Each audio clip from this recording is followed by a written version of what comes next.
આજે તો ફોટા પાડવા માટે ગયા અને એટલા ફોટા પાડ્યા, એટલા વિડીયો બનાવ્યા કે પછી તો ફોન જ કહી દીધું કે હવે તમારે બંધ થવું છે કે હું જ બંધ થઈ જાઉં.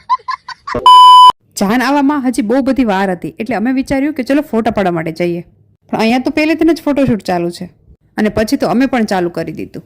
બધાથી પહેલા નણંદજીનો વારો લીધો કેમ કે એને ખોટું ન લાગે ને. પછી થોડા વિડીયોઝ અને ફોટો ફેમિલી જોડે પણ બનાવ્યા. પછી સાગરે એક સારું લોકેશન ગોત્યું અને પછી અમે લોકો અમારા વિડીયોઝ બનાવ્યા. સાગરને કેટલી વખત સમજાવવું પડે કે આવી રીતે તમારે કરવાનું છે, છતાં પણ એ ભૂલી જાય અને પછી બીજી વખત મારે એને શીખવાડવું પડે. હજી તો શરૂઆત છે પણ અમારા નણંદજી તો જો થાકી ગયા. આટલામાં જ થાકી જાય એમ થોડું ચાલે.